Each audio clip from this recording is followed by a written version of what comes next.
अगर अमेरिका अपनी हरकतों से बाज नहीं आया तो पूरे मिडल ईस्ट को और अमेरिकी सैन्य ठिकानों को जहन्नुम बना दिया जाएगा, वॉर जोन में तब्दील कर दिया जाएगा, ये कहना है ईरान का। जिसके जवाब में अमेरिका ने भी कहा कि अगर ईरान ऐसे ही दादागिरी करता रहा और हमारी बातों को नहीं माना तो उसके ऊपर भी ज़बरदस्त और ख़तरनाक हमले हमारी तरफ से किए जाएंगे। ये धमकियां लगातार 2 दिन से हो रहे हमलों के बाद आई। अमेरिका और ईरान के बीच में लगातार स्विट्जरलैंड के अंदर 14 पॉइंट के एमओयू के ऊपर बातचीत चल रही थी, लेकिन उसी बातचीत के दौरान, उसी बातचीत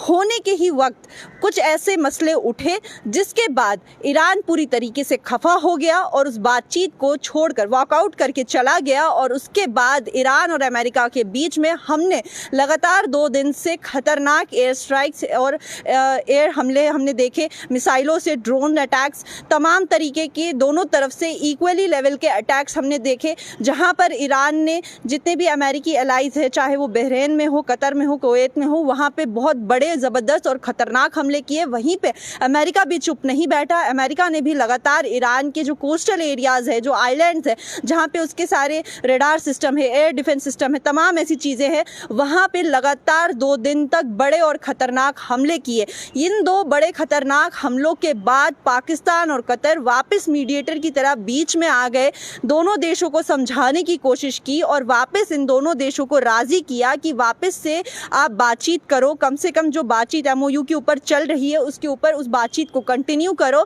और अब रिपोर्ट्स के मुताबिक ये खबरें सामने आ रही हैं कि आने वाले 30 जून के दिन अब जो बातचीत स्विट्जरलैंड के अंदर हो रही थी वो बातचीत अब कुवैत में होगी,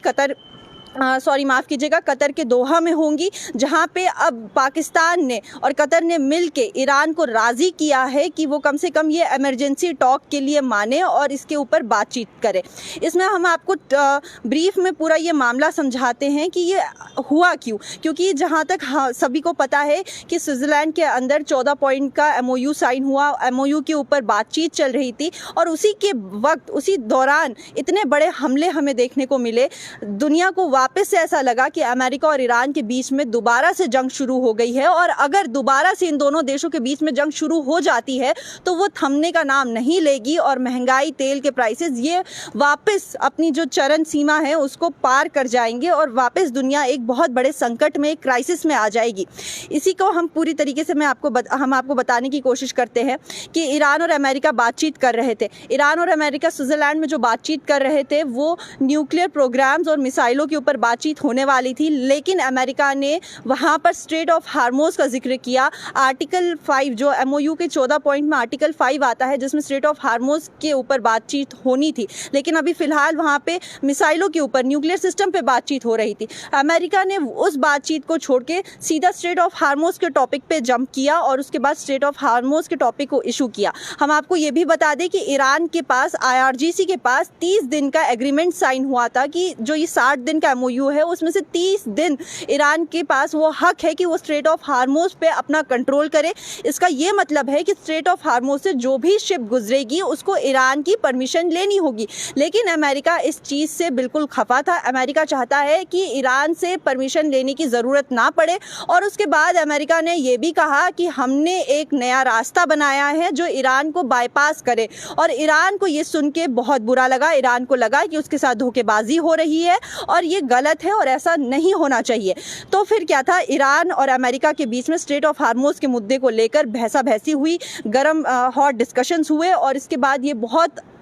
ऊपर तक चले गए। इतना भड़क गया ये सारा मामला कि ईरान की पूरी डेलीगेशन वहाँ से वॉकआउट करके चली गई और उन्होंने कहा कि ऐसा कुछ भी नहीं होगा, हम अमेरिका की कोई भी ऐसी बातें नहीं मानेंगे। अगर अमेरिका चाहता है कि वो स्ट्रेट ऑफ हार्मोज पे अपना कब्जा कर ले तो ऐसा कुछ भी नहीं होगा। ऊपर से अमेरिका एक नया रास्ता बनाना चाहता है जो ईरान को बाईपास करे, ये भी हम कबूल नहीं करेंगे। और इसी के बाद ईरान ने हमले करना शुरू कर दिया और जवाबी कार्रवाई में अमेरिका की तरफ से भी हमले हुए। ये हमले देख के अमेरिका,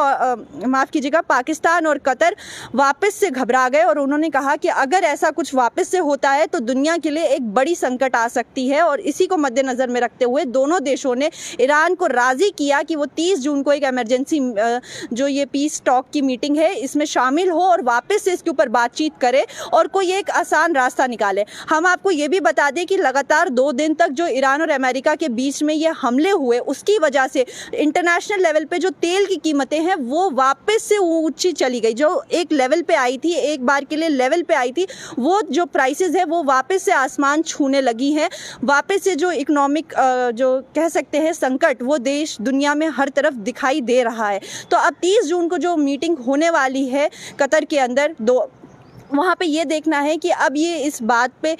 कोई राज़ीनामा लाते हैं, वो एक दूसरे की बातें मानते हैं, या फिर से कोई हॉट डिस्कशन के रूप लेती है और फिर से ये दोनों वापस से कोई ऐसे हमले करने की तरफ आगे कदम बढ़ाते हैं। आपकी इस बारे में क्या राय है, हमारे कमेंट सेक्शन में ज़रूर बताइए। फिलहाल के लिए हमें दीजिए इजाज़त। बाकी देश और दुनिया की तमाम खबर देखने के लिए बने रहिए न्यूज़ इनसाइडर 24/7 के साथ।